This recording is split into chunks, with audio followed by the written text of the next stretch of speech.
நாகலோகத்துக்கு கிடைச்ச சாபத்தை நிவர்த்தி பண்ணுறதுக்கு வழி தெரிஞ்ச வாசுகி தன் தங்கச்சியை எப்படியாவது ஜகத்காரு அப்படின்ற மகரிஷி கல்யாணம் பண்ணும் அப்படிங்கிற சந்தோஷமான செய்தியோட வாசுகி நாகலோகத்துக்கு வராரு.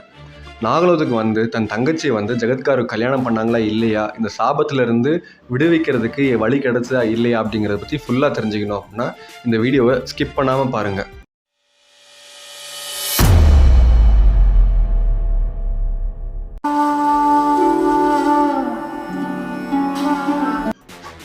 பிரம்மன் கிட்ட தவங்க இருந்து வாசுகி தன்னோட நாகலோகத்தோட சாபத்தை நிவர்த்தி பண்ணுறதுக்கு வழியை தெரிஞ்சுக்கிட்டு வாசுகி நாகலோகத்துக்கு ரொம்ப சந்தோஷமாக வராங்க. இந்த விஷயத்தை தங்கச்சிக்கிட்ட சொன்னோடனே தங்கச்சியும் ரொம்பவே சந்தோஷப்படுறாங்க. பரவாயில்ல, நம்மளோட நாகலோகத்தோட சாபத்தை நிவர்த்தி பண்ணுறதுக்கு பிரம்மர் ஒரு வழி சொல்லிட்டாரு அப்படின்னு சொல்லிட்டு. அப்போது எல்லாருமே சேர்ந்து ஜகத்காரு அப்படிங்கிற மகரிஷியை தேடி கண்டுபிடிக்கிறாங்க. கண்டுபிடிச்சி அவங்க வணங்கி வாசுகி ஜகத்காரு கிட்ட வேண்டுதல் ஒன்று வைக்கிறாங்க. அப்போ ஜகத்காரு என்ன வேணும் அப்படின்னு சொல்லி வாசுகியை பார்த்து கேட்குறப்போ வாசுகி தனக்கு தன் தாயான கத்ருவிட்ட சாபத்தை பற்றி சொல்கிறாங்க. இது மாதிரி நீங்கள் எங்களுக்கு ஒரு உதவி பண்ணாதான் நாங்கள் இந்த சாபத்துலேருந்து வெளியே வருவோம், இல்லை அப்படின்னா ஜனமேஜயன் ராஜா பண்ண போகிற பெரிய சர்ப்ப யாகத்தில் நாங்கள் எல்லாருமே விழுந்து செத்து சர்ப்பலோகமே இல்லாமல் ஆகிடும் அப்படின்னு சொல்லி மனசு உடஞ்சி வாசுகி சொல்கிறாங்க. அப்போ மனசு இறங்கின ஜகத்காரு மகரிஷி நான் என்ன பண்ணணும் அப்படின்னு சொல்லி அவர் கேட்குறாரு. அப்போ வாசுகி என்ன சொல்லிச்சு அப்படின்னா, இது மாதிரி நான் பிரம்மலோகத்தில் போய் பிரம்மனை பார்த்து நான் இதுக்கான வழியை கேட்டேன். அப்போ அவர் என்ன சொன்னாருன்னா, ஜகத்காரு அப்படின்ற ஒரு மகரிஷிக்கு உன் தங்கையை திருமணம் செஞ்சு கொடுத்தாதான் நான் இந்த சாபத்தை நிவர்த்தி பண்ண முடியும் அப்படின்னு சொல்லி வாசுகி ஜகத்காரு மகரிஷிகிட்ட சொல்கிறாங்க. இதை கேட்ட ஜகத்காரு மகரிஷி சிரிச்சுக்கிட்டே சொல்கிறாரு, எனக்கு கல்யாணம் பண்ணிக்கணும் அப்படின்னா அதுக்கு பல நிபந்தனைகள் இருக்குது, அதுக்கெல்லாம் உன் தங்கச்சி ஒத்துப்பா அப்படின்னா நான் கல்யாணம் பண்ணிக்கிறேன். நான் சொன்ன கண்டிஷன்ஸில் ஒரு கண்டிஷன் என்னைக்காவது ஒரு நாள் ஒரு டைம் அவங்க பிரேக் பண்ணால் கூட நான் கண்டிப்பாக அவங்களை விட்டுட்டு நான் போயிடுவேன். இதுக்கெல்லாம் ஓகே அப்படின்னா சொல்லு, நான் அவங்க தங்கச்சியை கல்யாணம் பண்ணிக்கிறேன் அப்படின்னு சொல்லிட்டு ஜகத்காரு மகரிஷி வாசுகியை பார்த்து சொல்கிறாங்க. இதை கேட்ட உடனே வாசுகி சரி என்ன கண்டிஷன் சொல்லுங்கள், நான் போய் என் தங்கச்சிக்கிட்ட சொல்கிறேன் அப்படின்னு சொல்லி ஜகத்காரு மகரிஷியை பார்த்து கேட்குறாங்க. அப்போ மகரிஷி என்ன சொல்கிறாரு அப்படின்னா, நான் எனக்கு கல்யாணம் பண்ணிக்க போகிற பொண்ணு நான் சொல்கிறதெல்லாம் செய்யணும், நான் சொல்கிற வேலைகள் எல்லாத்தையும் ஏன் எதுக்குன்னு கேள்வி கேட்காம செய்யணும். அது மட்டும் இல்லாமல் என் மனசு கோன்ற மாதிரி ஒரு நிமிஷம் நடந்தால் கூட நான் அவங்கள விட்டு போயிடுவேன். நான் ஆசைப்படுற விஷயத்த ஒரு விஷயம் அவங்க செய்யலைனா கூட நான் அவங்கள விட்டு பிரிஞ்சு போயிடுவேன். இந்த நிபந்தனைக்கெல்லாம் ஓகே அப்படின்னா உன் தங்கச்சி நான் கல்யாணம் பண்ணிக்கிறேன்.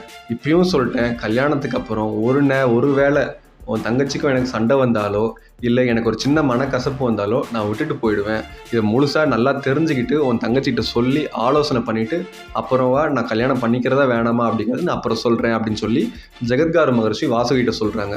இதை கேட்டனே வாசுகி ஒரு சின்ன தயக்கம் ஆயிடுச்சு.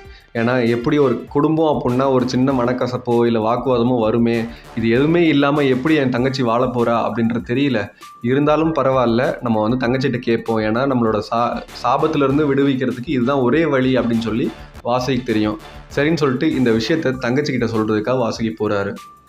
அங்கே நாகலோகத்தில் வாசுகியோட தங்கச்சி தன் அண்ணன் எப்படியாவது ஜகத்காரு மகரிஷிகிட்ட பேசி தன் திருமணத்தை நிச்சயம் பண்ணிட்டு வந்திருப்பாரு அப்படிங்கிற பயங்கர சந்தோஷத்தோடு அங்கே காத்துட்ருக்காங்க. ஆனால் அங்கே ஒரு சின்ன தயக்கத்தோட வாசுகி நாகலோகத்துக்கு போகிறாரு. இதை பார்த்தோன்னே தன் தங்கச்சி ஓடி சந்தோஷமாக கேட்குறா, என்னாச்சுன்னா இது மாதிரி அவர் கல்யாணத்துக்கு ஒத்துக்கிட்டாரா இல்லையா, நம்ம சாபத்துலேருந்து நம்ம விடுவிப்போமா இல்லையா அப்படின்னு சொல்லி தன் தங்கச்சி கேட்குறத பார்த்து தயங்கிட்டே வாசுகி சத்தம் இல்லாமல் ரொம்ப அமைதியான குரலில் சொல்கிறாங்க, இது மாதிரி ஜகத்காரு மகரிஷியை கல்யாணம் பண்ணிக்கணும் அப்படின்னா சில நிபந்தனைகள் வச்சுருக்காங்க, இந்த நிபந்தனைகள்லாம் உங்களுக்கு ஓகே அப்படின்னா சொல்லி நம்ம போய் கல்யாணம் பண்ணிக்கலாம் அப்படின்னு சொல்லி வாசுகி தன் தங்கச்சியை பார்த்து கேட்குறப்போ தங்கச்சி அந்த நிபந்தனைகள் என்னென்னே கேட்காம நான் கல்யாணம் பண்ணிக்கிறேன், நான் இந்த கல்யாணத்தினால தான் நம்ம நாகலோகமே தப்பிக்கும் அப்படின்னா நான் கண்டிப்பாக கல்யாணம் பண்ணிக்கிறேன் அப்படின்னு சொல்லி சொல்கிறாங்க. அப்போ அந்த நிபந்தனைகள் என்ன அப்படின்னு சொல்லிட்டு ஒன்றொன்னா சொல்கிறாரு. இது மாதிரி நீ அவர் சொல்கிற வேலைகள்லாம் செய்யணும், அவர் சொல்கிற வேலையை ஏன் எதுக்குன்னு கேள்வி கேட்கக்கூடாது, அவர் கூட ஒரு சின்ன சண்டை கூட நடக்கக்கூடாது, அவரோட ஆசைப்படுற விஷயத்தை எல்லாத்தையுமே செய்யணும், ஒரு நிமிஷம் நீ அவர் மனசு கொன்ற மாதிரி நடந்தால் கூட உன்னை விட்டுட்டு போயிடுவார் அப்படின்னு சொல்லி அவர் சொல்கிறாரு. இதுக்கெல்லாம் ஓகே அப்படின்னா சொல்லுமான்னு, பரவாயில்லண்ணா, நம்ம நாகலோகத்தை காப்பாற்றுறதுக்கு வேண்டி நான் எப்பேற்பட்ட கஷ்டத்தை வேணால் நான் தாங்குறேன், இது என்ன ஒரு பெரிய கஷ்டம், ஹஸ்பண்ட் கேட்குற விஷயத்த நம்ம செய்யறதுக்கு தான் நம்ம இருக்கோம் அப்படின்னு சொல்லி இவங்க ரொம்பவுமே சந்தோஷமாக அந்த விஷயத்தை ஏற்றுக்கிட்டு ஜகத்காரு மகரிஷியை கல்யாணம் பண்ணிக்கிறதுக்கு ஓகே சொல்கிறாங்க. சரின்னு சொல்லிட்டு நாகலோகத்துலேருந்து தன் தங்கச்சியான வாசுகி தன் தங்கச்சியை கூட்டிகிட்டு ஜகத்காரு மகரிஷிட்டு போகிறாங்க. இப்போ ஜகத்காரு மகரிஷி வாசுகியோட தங்கச்சியை கல்யாணம் பண்ணாங்களா இல்லையா, அவங்களுக்கு திருமணமான பின்னாடி எப்படி அவங்க குடும்பம் போச்சு அப்படிங்கிறத பற்றி ஃபுல்லாக தெரிஞ்சுக்கணும் அப்படின்னா அடுத்தடுத்து வர வீடியோவை கண்டினியூஸாக பாருங்கள். இது மாதிரி இன்ட்ரெஸ்டிங்கான வீடியோஸை பார்க்குறது நம்ம இயல் சேனலை சப்ஸ்கிரைப் பண்ணுங்கள். இந்த வீடியோ உங்களுக்கு பிடிச்சிருந்தா லைக் பண்ணுங்கள், உங்கள் ஃப்ரெண்ட்ஸ் அண்ட் ஃபேமிலிக்கு ஷேர் பண்ணுங்கள், உங்கள் கருத்துக்களை கமெண்ட்டில் லீவ் பண்ணுங்கள்.